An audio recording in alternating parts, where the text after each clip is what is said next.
سیرت نبی رحمت صلی اللہ علیہ وسلم، چیپٹر 9.5 غزوہ بنی المستلق یا غزوہ مریسیح۔ غزوہ مریسیح 5 ہجری یا 6 ہجری۔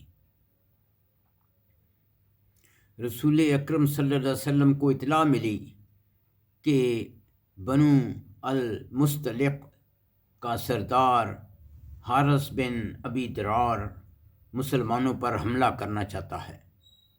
رسول اکرم صلی اللہ علیہ وسلم چشمہ مریسیح کے پاس پہنچے اور دشمنوں پر چھاپہ مار کر عورتوں، بچوں اور مال مویشی پر قبضہ کر لیا۔ یہ بخاری میں ہے۔ سردار کی بیٹی حضرت جویریہ رضی اللہ عنہ بھی قید ہوئیں اور حضرت ثابت بن قیس کے حصے میں آئیں۔ حضرت ثابت نے حضرت جویریہ سے طے کر لیا کہ ایک مقررہ رقم ادا کرنے کے بعد وہ انہیں آزاد کریں گے۔ پھر رسول اکرم صلی اللہ علیہ وسلم نے ان کی جانب سے مقررہ رقم ادا کر کے حضرت جویریہ سے شادی کر لی۔ جب مسلمانوں نے یہ دیکھا تو انہوں نے بنو المستلق کے 100 گھرانوں کو جو مسلمان ہو چکے تھے یہ کہتے ہوئے آزاد کر دیا کہ یہ لوگ رسول اکرم صلی اللہ علیہ وسلم کے سسرال کے لوگ ہیں۔ یہ ابو ہشام میں ہے، یہ ابن ہشام میں ہے، یہ سب ابن ہشام میں ہے۔ اس غزوے میں رسول اکرم صلی اللہ علیہ وسلم کے ساتھ منافقین بھی تھے۔ انہوں نے حسب معمول مسلمانوں میں انتشار پیدا کرنے کی کوشش کی۔ 2 بڑے واقعات رونما ہوئے۔ پہلا واقعہ مدینہ کے ذلیل ترین آدمی کو نکالنے کی بات۔ مدینہ کے ذلیل ترین آدمی کو نکالنے کی بات۔ چشمہ مریسیح پر ایک انصار اور ایک مہاجر میں بحث و مباحثہ اور لڑائی ہو گئی۔ ایک نے انصار کے گروہ کو اور دوسرے نے مہاجرین کو مدد کے لیے پکارا۔ جب رسول اکرم صلی اللہ علیہ وسلم کو خبر ملی تو آپ صلی اللہ علیہ وسلم موقع پر پہنچے اور فرمایا، میں تمہارے اندر موجود ہوں اور جاہلیت کی پکاری جا رہی ہے، اسے چھوڑو، یہ بدبودار ہے۔ اس پر منافقین کے سردار عبداللہ بن ابی نے کہا، جب ہم مدینہ پہنچیں گے تو ہم میں سے معزز ترین آدمی یعنی منافقین ذلیل ترین آدمیوں یعنی نعوذ باللہ صحابہ کرام کو نکال باہر کریں گے۔ پھر بولا، تم نے انہیں اپنے شہر اتار کر اور اموال بانٹ کر یہ مصیبت خود ہی مول لی ہے۔ اگر تم انہیں کچھ بھی دینا بند کر دو تو یہ خود ہی تمہارا شہر چھوڑ دیں گے۔ یہ سب بات ایک نوجوان صحابی حضرت زید بن ارقم نے سنی اور اپنے چچا کو بتائی۔ ان کے چچا نے رسول اکرم صلی اللہ علیہ وسلم کو بیان کی۔ وہاں حضرت عمر رضی اللہ عنہ بھی موجود تھے۔ انہوں نے رسول اکرم صلی اللہ علیہ وسلم سے عرض کی، عباد بن بشر سے کہیے کہ عبداللہ بن ابی کا قتل کر دیں۔ رسول اکرم صلی اللہ علیہ وسلم نے فرمایا، یہ مناسب نہیں، کیونکہ لوگ کہیں گے کہ حضرت محمد صلی اللہ علیہ وسلم اپنے ساتھیوں کو قتل کر رہے ہیں، بلکہ آپ صلی اللہ علیہ وسلم نے ایسے وقت کوچ کا حکم دے دیا جب آپ کوچ نہیں کیا کرتے تھے تاکہ لوگوں کو سکون سے بیٹھ کر گپ لڑانے کا موقع نہ ملے۔ عبداللہ بن ابی آپ صلی اللہ علیہ وسلم کے پاس حاضر ہوا اور کہنے لگا، خدا کی قسم میں نے ایسی کوئی بات نہیں کہی۔ انصار نے عرض کیا کہ زید ابھی ایک لڑکا ہے، ہو سکتا ہے اس نے غلط سمجھا ہو، اس لیے رسول اکرم صلی اللہ علیہ وسلم نے عبداللہ بن ابی کی بات سچ مان لی۔ اسی اثناء میں اللہ تعالیٰ نے سورۃ منافقون نازل کی اور آپ نے حضرت زید کو بلا کر کہا کہ اللہ تعالیٰ نے تمہاری تصدیق کر دی ہے۔ سورۃ المنافقون آیت نمبر 7 اور 8۔ یہی وہ ہیں جو کہتے ہیں کہ جو لوگ اللہ کے رسول کے پاس ہیں تم ان پر کچھ خرچ نہ کرو یہاں تک کہ وہ منتشر پریشان ہو جائیں، اور آسمانوں اور زمینوں کے خزانے اللہ ہی کی ملکیت ہیں، لیکن منافق سمجھتے نہیں۔ وہ کہتے ہیں اگر ہم مدینہ لوٹ کر گئے تو معزز ترین یعنی منافق نہایت ذلیل یعنی نعوذ باللہ رسول اللہ صلی اللہ علیہ وسلم اور صحابہ کرام کو وہاں سے نکال دیں گے۔ اور سنو، عزت اور غلبہ تو صرف اللہ اور اس کے رسول کے لیے اور مومنوں کے لیے ہے، لیکن منافق نہیں جانتے۔ عبداللہ بن ابی کے بیٹے عبداللہ تھے، وہ مدینہ کے دروازے پر تلوار لے کر کھڑے ہو گئے اور باپ کو کہا جب تک رسول اکرم صلی اللہ علیہ وسلم اجازت نہیں دیں گے تجھے مدینہ کے اندر نہیں جانے دوں گا۔ جب آپ صلی اللہ علیہ وسلم تشریف لائے تو اجازت دے دی۔ حضرت عبداللہ نے رسول اکرم صلی اللہ علیہ وسلم سے کہا کہ اگر آپ صلی اللہ علیہ وسلم میرے والد کو قتل کرنا چاہیں تو مجھے بتائیں، میں اس کا سر آپ کی خدمت میں حاضر کروں گا۔ یہ سب تفصیل ابن ہشام میں ہے۔ ایک دوسرا واقعہ بھی ہوا جس میں منافقین نے مومنین میں انتشار پیدا کرنے کی کوشش کی۔ اس واقعے کو واقعہ افک کہتے ہیں۔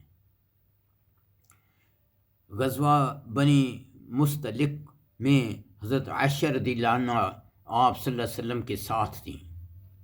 غزوے سے واپسی کے دوران ایک جگہ پڑاؤ ڈالا گیا۔ حضرت عائشہ رضی اللہ عنہ اپنی حاجت کے لیے گئیں اور وہاں اپنا ہار کھو بیٹھیں۔ وہ ہار کی تلاش میں اس جگہ دوبارہ گئیں تو لوگوں نے آپ کا ہودج اونٹ پر یہ سمجھتے ہوئے لاد دیا کہ آپ اس میں بیٹھی ہیں۔ جب حضرت عائشہ رضی اللہ عنہ واپس آئیں تو لشکر کوچ کر چکا تھا۔ آپ صلی اللہ علیہ وسلم آپ عائشہ رضی اللہ عنہ وہاں بیٹھ گئیں اور نیند کے غلبے سے سو گئیں۔ حضرت صفوان بن معطل بھی زیادہ سونے کی عادت کی وجہ سے قافلہ کی جگہ رہ گئے تھے۔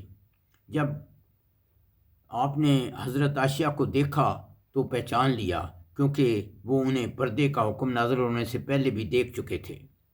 آپ نے انا للہ و انا الیہ راجعون پڑھا تو حضرت عائشہ کی آنکھ کھل گئی۔ حضرت صفوان نے اپنا اونٹ ان کے قریب بٹھا دیا۔ حضرت عائشہ اس پر سوار ہو گئیں۔ حضرت صفوان اونٹ کی نکیل پکڑے پیدل چلتے ہوئے دوپہر تک لشکر میں آ گئے۔ عبداللہ بن ابی نے یہ دیکھ کر تہمت تراشی کی اور مدینہ پہنچ کر اس کا زور شور سے پروپیگنڈا کیا۔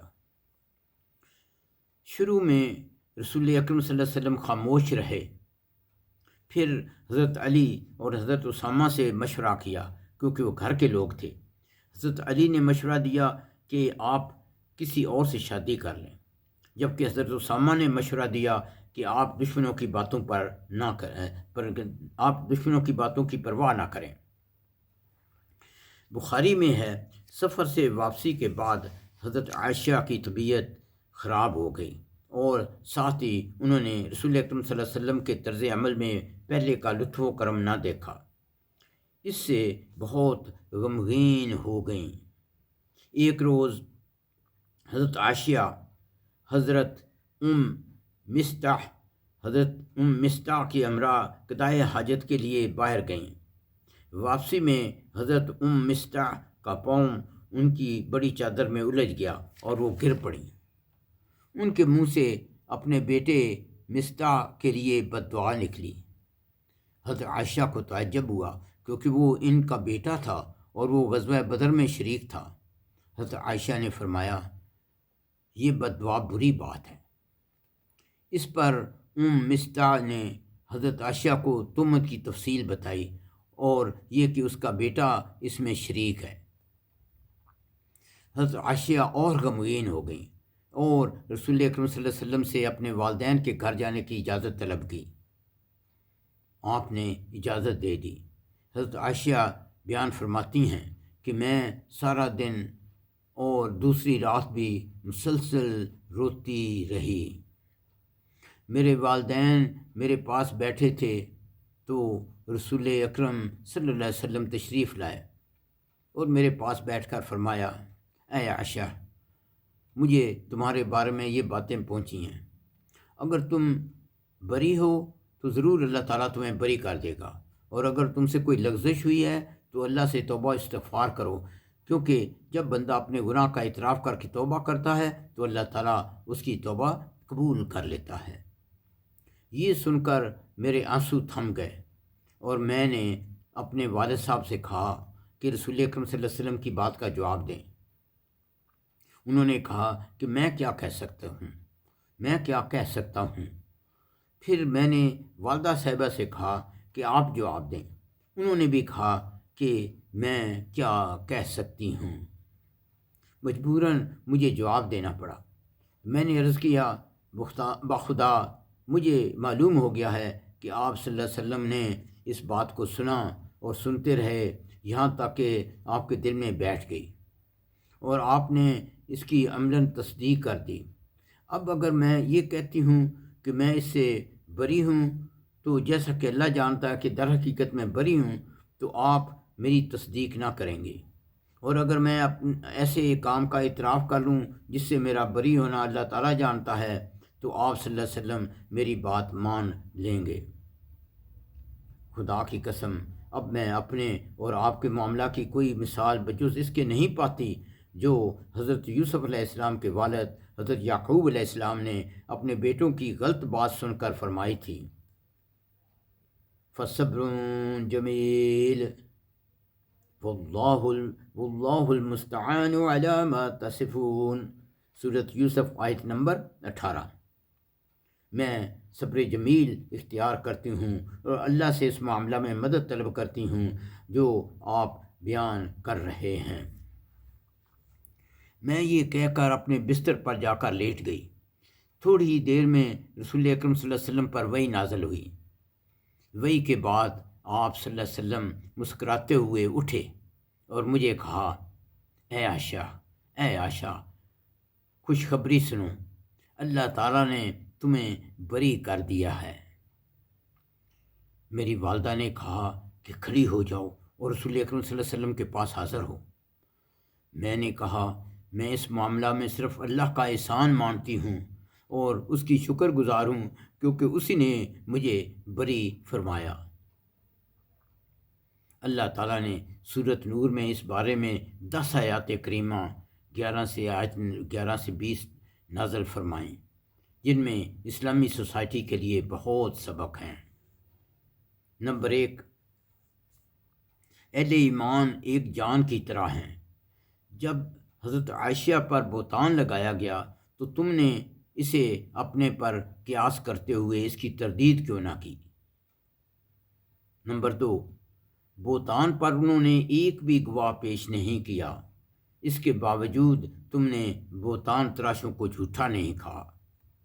نمبر 3، چونکہ افواہ بازی اور اس کی نشر و اشاعت بھی جرم عظیم ہے، اگر اللہ تعالیٰ کا فضل اور احسان تم پر نہ ہوتا تو عذاب عظیم کے مستحق قرار پاتے۔